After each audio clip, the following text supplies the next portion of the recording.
Bu bitkini hər gün göyərti satılan piştaxtalarda görürsüz. Lakin onun faydalarını bilmədiyiniz üçün müalicə məqsədi ilə istifadə eləmirsiniz. Bəli, bugün sizə dadını çox sevdiyiniz keşniş bitkisi və onun toxumlarının möcüzəvi faydalarından danışacağam. Əminəm ki, bu videodan sonra bizə çox sağ olun deyəcəksiniz. Diqqət ekrana.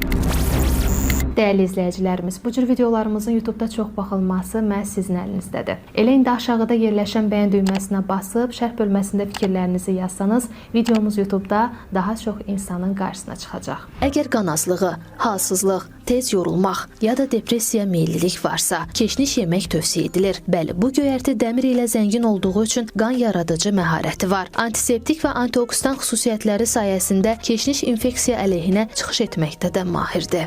Müxtəlif vitaminlərlə zəngin olan keşniş toxumunun faydaları isə saymaqla bitmir. Mikrob, virus və göbələkləri öldürür, ürək və beynin fəaliyyətini yaxşılaşdırır, insanı daha da gümrah eləyir, stresi azaldır, iştahı yaxşılaşdırır, qidanın parçalanmasını sürətləndirir, köpdən